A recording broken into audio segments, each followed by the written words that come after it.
The cartel lieutenant believed he was being clever when he dragged Staff Sergeant Rena Carter from the truck bed and abandoned her zip-tied in the vast Sahara Desert, 90 kilometers from anything resembling civilization, without water or gear, the afternoon sun already rising toward a merciless 118-degree peak. "You Delta Force," he muttered in thickly accented English, towering over her as she knelt in the sand, wrists bound tightly behind her. "Always so strong, so elite, but even the elite need water, yes?" His laugh cracked harshly through the dry air. "Let's see how tough you are after 3 days in the sun. Maybe you crawl back, maybe you beg." He paused, grinning. "Maybe you just die." Sweat burned her eyes. But Rena stared back with the calm of someone forged by 7 relentless years in the world's most demanding military unit. The desert stretched endlessly around her, waves of golden sand, scattered creosote bushes, distant ridges melting into the heat haze. No shade, no water, no equipment, just her, the desert, and the training built for exactly this. The Vega cartel had stripped her of everything when they ambushed her team 6 hours earlier. Her M4, her plate carrier, sidearm, radio, GPS, every modern lifeline gone. They thought they'd left her nothing but flesh and weakness. Soon they'd learn what Delta Force selection truly taught. The lieutenant kicked a spray of sand toward her. "Nothing to say? No brave words about America coming to save you?" She didn't answer. Her tactical mind was already mapping, calculating, surviving. The sun sat northwest, about 2 in the afternoon by its glare, giving her 5 hours before sunset, maybe 8 before full dark. The compound where they held her team lay roughly 90 kilometers east. She tracked the truck's speed and direction during the ride, building the route in her head. The heat was already at 115 degrees and climbing toward 120 before it would drop to 60 at night. A human could last 3 hours in that sunlight without water. 3 days meant death unless you knew how to outthink the desert. And Rena had more than instinct. She had Delta Force discipline. "Your team is already dead," the lieutenant sneered, watching for a reaction. "We question them now. By tomorrow, we know all about your American operations, and you die here. No rescue, no honor. Just thirst and pain." He turned, climbed back into the truck, and the engine roared as it pulled away, leaving a hanging trail of dust that slowly thinned into silence. The sound faded until nothing remained but the absolute hush of the Sahara Desert, a silence so dense it felt alive. Rena waited until the truck was gone, then moved. The zip ties cutting into her wrists were heavy-duty plastic, nearly impossible to snap by force, but she remembered a lesson from Delta's survival week, techniques few operators ever mastered. Twisting her arms, she dislocated her left thumb with practiced control, slid her smaller hand free, and popped the joint back in place with a soft grunt. She was free. Free again, she rose slowly, scanning her surroundings with the calm precision that separated Delta operators from ordinary soldiers. The Sahara Desert stretched endlessly in every direction. No visible landmarks, no hint of water, no shade closer than the distant mountains about 15 kilometers away. But Rena didn't see emptiness. She saw opportunity. The scattered creosote bushes could give her minimal shade and marked the spots where water might gather after rare rains. The sand beneath her feet held faint traces of moisture a few feet down. Not enough to drink, but enough to use for evaporative cooling. Barrel cacti dotted the barren landscape, each one containing water that could sustain life if tapped correctly. The faint sounds of life, chirping birds, the buzz of insects, a distant coyote's call, guided her ears toward possible water and gave her direction. Above all, she had knowledge. Delta Force didn't just train its members to fight, it taught them to endure, to adapt, to turn any environment into an advantage instead of an enemy. The cartel lieutenant had left her here to die, but in truth, he had placed her exactly where she was most dangerous. In a world where technology meant nothing, rank meant nothing, and only willpower, endurance, and refusal to quit decided who lived. What happened over the next 72 hours would later be dissected by survival instructors, discussed in classified briefings, and whispered about across the special operations community. Because Reyna didn't simply survive the desert, she weaponized it. And she used that weapon to destroy an entire cartel network and save her team without firing a single shot. 96 hours earlier, the briefing had been held in a plain building in Ridgefield, Nevada, where the searing desert heat outside was barely kept out by overworked air conditioning, and the air inside was thick with tension. The man leading the meeting introduced himself as Agent Victor Hale, carrying that deliberately vague authority that screamed DEA or Homeland Security, mid-40s, weathered face, and the haunted expression of someone waging a war the public never saw. The target is the Vega cartel's distribution hub, Hale began, bringing up satellite imagery of a compound deep in the Solera Desert. Specifically, this site about 90 kilometers south of the border. They're moving roughly $50 million worth of fentanyl every month through this facility. That's enough to kill 10 million people, Colonel Mason Drake, Delta Force commander, said flatly, studying the display with unwavering focus. At 43, Drake was 6'3", gray-haired, his face carved by decades of deployments, and he carried that quiet authority that made people instinctively follow him. He'd earned his reputation bringing teams home from combat zones across Afghanistan, Iraq, and a dozen countries that would never appear on any map. Why is this Delta's problem instead of DEA or Border Patrol? He asked. Hale replied, 3 reasons. First, the Vega cartel's armed with military-grade weapons. Count 240 machine guns, grenade launchers, maybe even shoulder-fired missiles. Second, they're holding 3 American hostages taken from a border town last week.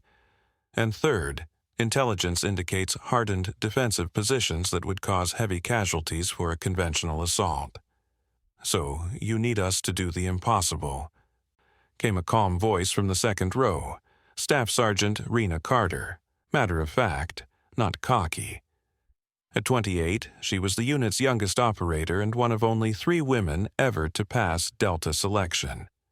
A brutal course with a roughly 90% washout rate that broke most who tried it. Essentially, yes, Agent Victor Hale confirmed.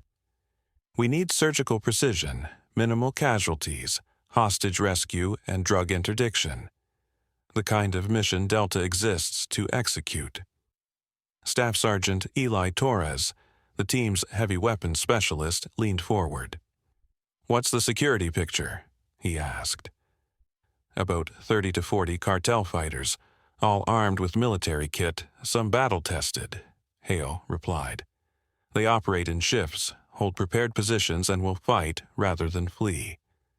Rena kept studying the satellite imagery, her analyst's brain already flagging weak points. The compound sat on high ground with clear sight lines all around.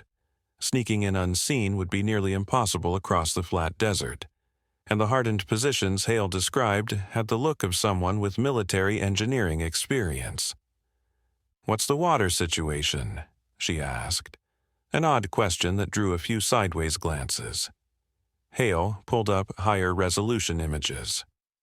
There's a well on site supplying water.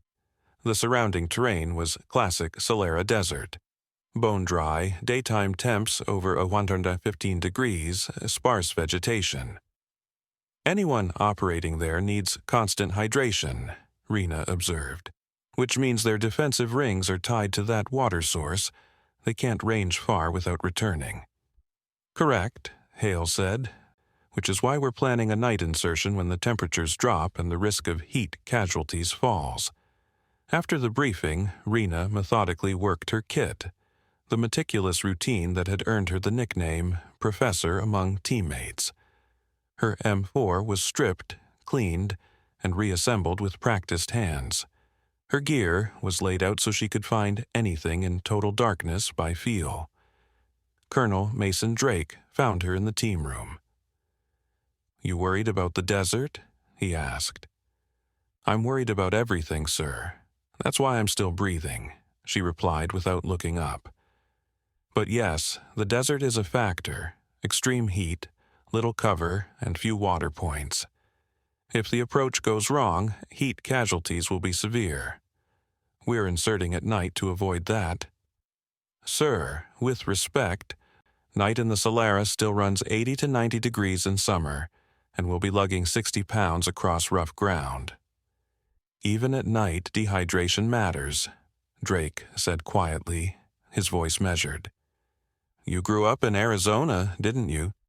"Yes, sir, Phoenix. Spent a lot of time in the desert. Learned to respect it early." Rena finally glanced up from her carbine. "The desert isn't just terrain, sir. It's an active threat." "It kills people who underestimate it," Drake replied. "And it kills faster than bullets if you're not prepared, which is exactly why you're on this team. Your survival skills are exactly why you pass selection when 90% wash out. Trust them, and if the plan unravels, rely on those skills." The insertion occurred at 0200 hours. 8 operators touched down by helicopter about 15 kilometers from the target, then moved on foot through the desert night. Even in darkness, the terrain was brutal. Loose sand that turned every step into a struggle, scattered rocks that could roll an ankle, and enough subtle elevation change that the flat lines on a satellite image hit a series of slow rises and drops. Rena moved with practiced economy. Her body had acclimated to desert conditions through years of exposure. She felt the air, roughly 85 degrees, maybe 20% humidity, and mentally calculated her water needs without thinking. The team carried just enough hydration for the approach, the raid, and the exfil, with a razor-thin margin for mistakes.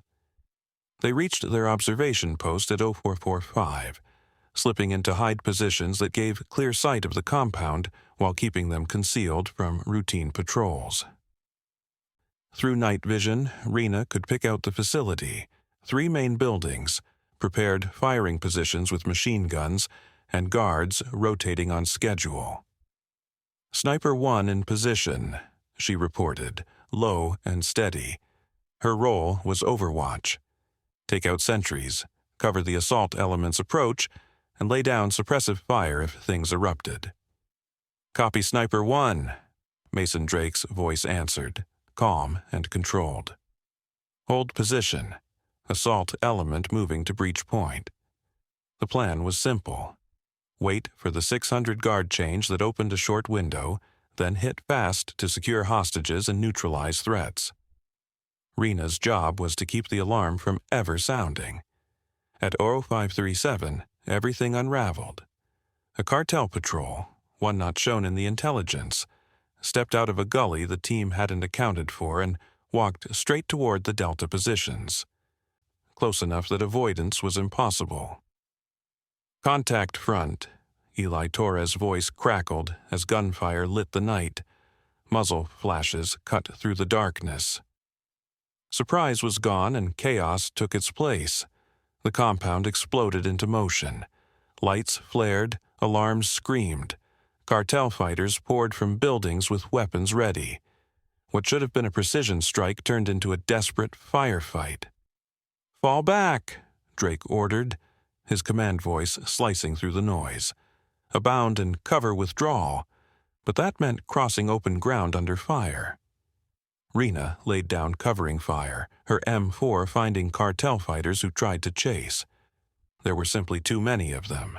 and they'd prepared fighting positions while Delta Force stood exposed in the open.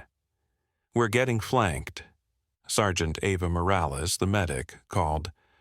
"They're using terrain to cut off our withdrawal." Rena saw the tactical picture instantly. Superior numbers in prepared positions executing a textbook encirclement, leveraging local knowledge to trap an enemy unfamiliar with the ground. She made the call. "I'm going to draw their attention," she announced. "Give you time to break contact." "Negative," Drake's voice snapped through the comms, sharp with command authority. "We don't split the team." "Sir, they're about to overrun us.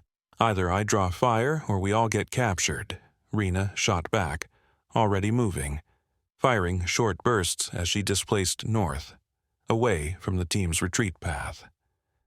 "I'll evade and link up at Rally Point Charlie in 12 hours.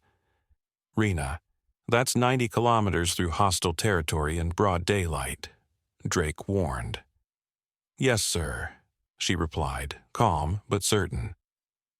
She squeezed off 2 controlled shots, dropping a pair of cartel soldiers closing from the flank. "See you at Charlie, don't be late." She broke from formation, sprinting through the desert night, her rifle barking in deliberate bursts that redirected enemy focus toward her. Behind her came Drake's steady command. "All elements withdraw. Carter's bought us time. Don't waste it." The Vega cartel took the bait. Engines roared, lights swept over the sands, chasing the lone operator who had lured them off target. Rena ran hard, drawing on every ounce of desert navigation training she had, moving through terrain that would have broken anyone else. For 3 hours she stayed ahead until the cartel sealed off her escape routes and funneled her into a box canyon. She fought until her last magazine ran dry, then until they swarmed her by sheer numbers.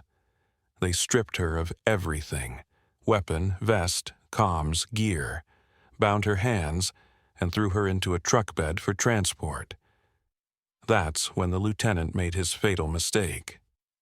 Instead of taking her back for interrogation, he decided to make an example of her, to show his men what happened to Americans who defied them. He dumped her 90 kilometers from the compound, with no water, no gear, no hope, unwittingly placing her in the one environment where Delta training made her lethal. The sun was a living weight pressing down from above, more punishment than light. Rena judged it to be around 3 p.m., the temperature climbing past 117 degrees. Under those conditions, most people without water would collapse or die within hours. But Rena wasn't most people.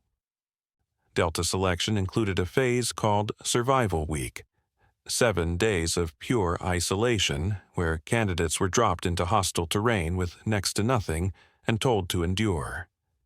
Rena had survived that in the Utah desert in mid-July, when temperatures soared above 110 degrees and water sources were purposely hidden or removed. She had learned then that survival wasn't about toughness. It was about knowledge and applying it systematically. Priority 1. Prevent heat injury.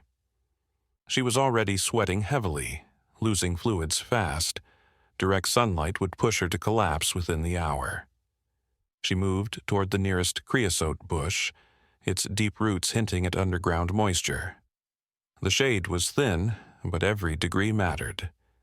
She dug into the sand beneath it, about 18 inches down, until her hands hit cooler, damp soil.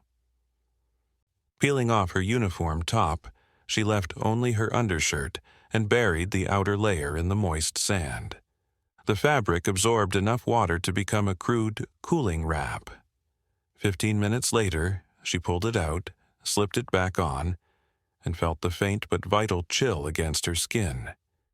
The evaporating fabric shaved several vital degrees off her skin temperature. Her next priority was water. She probably had about 24 hours before dehydration became life-threatening, and around 48 before it turned fatal. Yet Delta training had taught her the desert hid more than empty sand. Rena moved into a deliberate search pattern, scanning for the cues wildlife left behind. Desert animals always betrayed where water sat. She watched bird flight paths, noting their morning and evening routes toward drinkable sources. She looked for insect activity too. Bees and wasps needed water every day. She read tracks in the sand. Fresh prints often led straight to moisture. After an hour of patient observation, she picked out a faint game trail, subtle but obvious to someone trained to see it. Multiple species had used that line recently: jackrabbits, coyotes, maybe even bighorn sheep judging by the size, all heading southeast toward a small canyon on the horizon. She followed it, moving through the worst heat because she needed water before night fell. The oven-like heat beat on her, but she kept a steady pace, using controlled breathing to conserve fluids and energy. The trail ended at a narrow canyon with steep rock walls. In its deepest shadow, she found a seep, more wet stone than a flowing spring, but water all the same. It pooled into a tiny depression at barely a cup an hour. Rena strained the seep through her uniform shirt to remove grit, then sipped slowly. The water tasted mineral and earthy, but it was life. Over 2 hours, she drank about a liter, pacing her intake so her body could absorb it. With immediate survival secured, she turned to improvising equipment. The Vega cartel had taken her weapons and kit, but the desert offered tools to those who knew how to find them. In the late afternoon, she harvested resources. From a dead saguaro, she pried straight, strong ribs that could be shaped into digging implements or spear shafts. From creosote bushes, she collected resin useful as adhesive and waterproofing, naturally antibacterial, handy for sealing wounds or hafting stone points. From barrel cacti, she extracted moisture using methods that didn't kill the plants, but added needed hydration. She flaked rock from canyon walls that could be napped into cutting edges. By sunset, when temperatures fell into the 70s, Rena had a rudimentary survival kit, an accessible water source, primitive tools, and materials for shelter if needed. But survival was only the baseline. Her aim was mission completion. Her team remained at that Vega compound 90 kilometers away. The cartel believed she was dying or dead in the desert and would interrogate the others, squeeze intelligence from them, and likely execute them within 72 hours. That meant Rena had 3 days to cross 90 kilometers of the Sahara Desert, sneak into a heavily defended Vega cartel compound, and rescue her teammates without weapons, without kit, without support, armed only with Delta Force training and the desert itself. She pushed east at sunset, navigating by stars. The desert at night was almost beautiful, the heat easing to comfortable levels, stars bright enough to guide, nocturnal life slipping out to hunt and forage. Rena moved with purpose, averaging roughly 5 kilometers an hour over terrain that would slow most people to half that pace, using Polaris for north, the Summer Triangle for orientation, the Milky Way as a reference, and moving shadow to shadow while relying on natural night vision from eyes adjusted to darkness rather than electronics. She covered about 40 kilometers the first night, stopping only as the eastern sky paled with dawn. By her reckoning, she was 50 kilometers from the compound, roughly halfway. She sheltered in a small overhang, dug into cooler sand, and slept in short bursts through the daytime heat. Her body fell into desert rhythms, active at night when movement was efficient, dormant by day to conserve energy. By the second night, she closed to 30 kilometers and could see the compound's lights on the horizon, a distant beacon pulling her forward. She observed from range, using elevation and darkness to stay unseen. Their security watched roads and obvious approaches, not the deep desert to the west. Why would they, when nothing normally comes from that direction on foot? They weren't expecting someone who'd crossed 60 kilometers by foot through conditions that should have killed her. On the third night, 72 hours after they'd left her for dead, Rena moved on the compound. No firearms, only primitive tools shaped from desert materials, no comms, no backup, no outside support. What she carried instead was knowledge, training, and a keen grasp of both the landscape and human behavior. The compound's lifeblood was a well with a generator-driven pump. She'd seen it on reconnaissance, heard the generator hum, watched personnel draw water regularly. That pump was their vulnerability. Using unconventional warfare skills from Delta training, she approached during the dead hours between midnight and dawn, when guard rotation was lightest and the generator's noise-masked movement. She tainted the supply with natural desert toxins she'd harvested, not a lethal dose but enough to trigger severe gastrointestinal collapse, and within 12 hours the whole compound would be felled by what looked like food poisoning. Then she waited. The sun rose on her fourth day in the desert. She was dehydrated, exhausted, sunburned, and running on maybe 6 hours of sleep total. By conventional standards, she should have been non-functional. By Delta standards, she was only getting started. By midday, the compound descended into chaos. Personnel violently ill, security positions abandoned, leadership panicking and suspecting a rival or biological attack. Rena slipped in amid the confusion, moving through a fortress-turned crisis center, avoiding the few still functional fighters and steering toward where logic and intel indicated the hostages would be held. In a secured room in the main building, she found her team. Colonel Mason Drake, Eli Torres, Ava Morales, and 4 others, bound but alive. They looked up in stunned silence when she stepped into the doorway. Her uniform, shredded and sun-bleached, skin darkened by sunburn, carrying nothing but crude weapons carved from desert wood and stone. "Rena." Mason Drake's voice broke with disbelief. The controlled command he usually wore fell away into plain shock. "How are you alive?" "Delta Force training, sir," she said, working a sharpened stone to cut their zip ties. "Turns out the desert's pretty useful once you know how to read it." "The whole compound's sick," Eli Torres observed, scanning the room. "What did you do?" "I contaminated their water with natural toxins," she replied. "They'll be flat for 24 hours, then recover. No lasting damage, but not combat effective," Ava Morales said, astonished.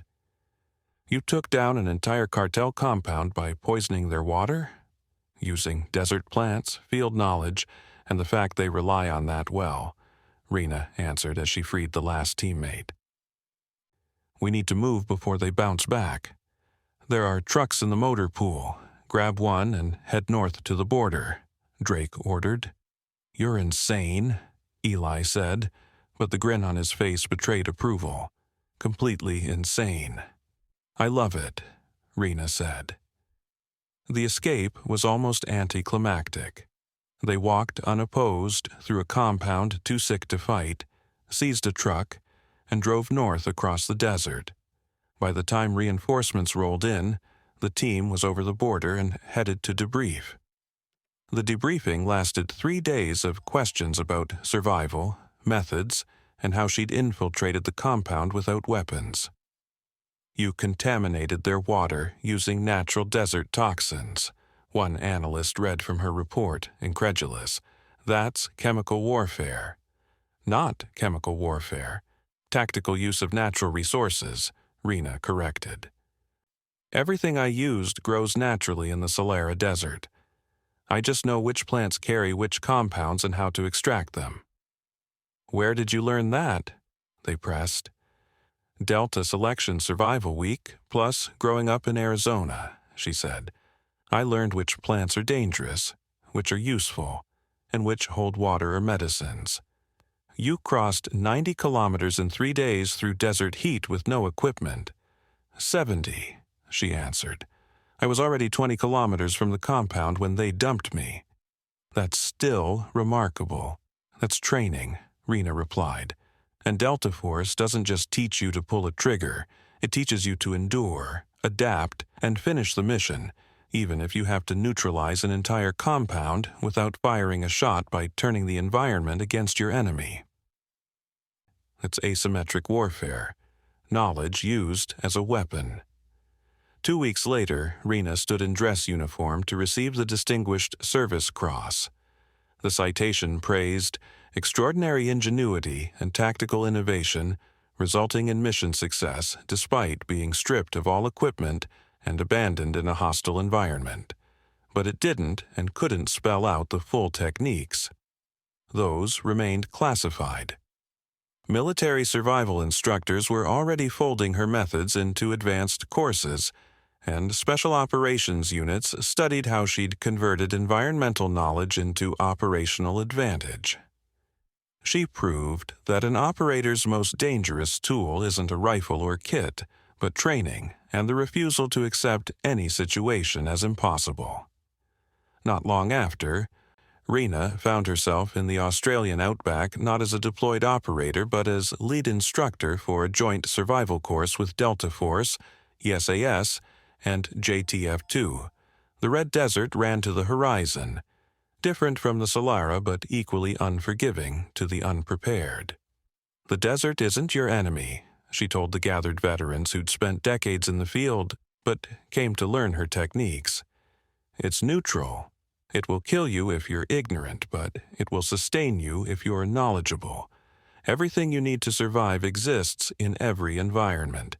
You just need to know how to find it and use it.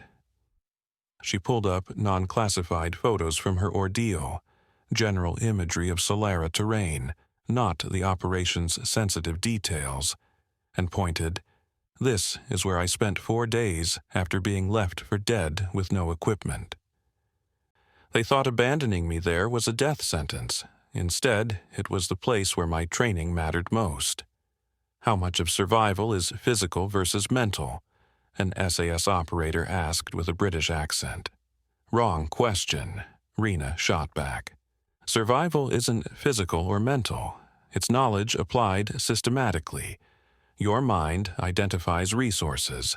Your training supplies the techniques to exploit them. And your body executes the plan. They work together, not apart. She then walked them step by step through those methods, reading wildlife to find water, making evaporative cooling garments, fashioning tools from natural materials, and extracting plant compounds for tactical use, and left them with the key rule. Never accept that your situation is hopeless. Every environment contains resources and every problem has solutions. And it's your job as special operations personnel to spot and use those advantages faster than your enemy can. After the session ended, Colonel Mason Drake found her. He'd been promoted to command an entire squadron after the Vega operation, while Rena had been offered advisory roles across the special operations community to share her experience. "You've changed how we teach survival," Drake said, his tall frame casting a long shadow under the Australian sun. "Not just Delta. Across every Allied unit, the Australians, the Brits, the Canadians, everyone wants to learn your methods. Because they're learning that survival isn't about toughness," Rena replied. "It's about knowledge. Once you strip away the mystique and teach it systematically, anyone can grasp it." "The lieutenant who dumped you in the desert," Drake said quietly, his tone steady. "We caught him in a follow-up op. He couldn't believe you'd survived, kept saying it was impossible." "It was improbable," Rena corrected. "But that's what Delta trains for, the improbable. Selection exists to find people who succeed when everything falls apart." "He asked how you did it, said he needed to understand. What did you tell him?" "I told him it's the same way you do anything in Delta. Training, knowledge, and an absolute refusal to quit." Drake paused, then said, "He called it superhuman." "It's not superhuman," Rena answered. It's just what happens when solid training meets someone stubborn enough to apply it. The desert didn't make me special. It only revealed what Delta had already built. She looked out over the training grounds, where operators from 3 nations struggled through survival drills, learning to see opportunity where they once saw only barren terrain. 90% fail selection, Drake remarked. Most quit before it's halfway over. Because they expect transformation, Rena said. They think Delta creates superhumans. It doesn't. It builds people who know that success comes from knowledge, preparation, and the disciplined use of skill. Once they understand that, selection stops being mythical and starts being achievable. Is that what you tell them? He asked. Every chance I get, she replied. Because that cartel lieutenant was wrong.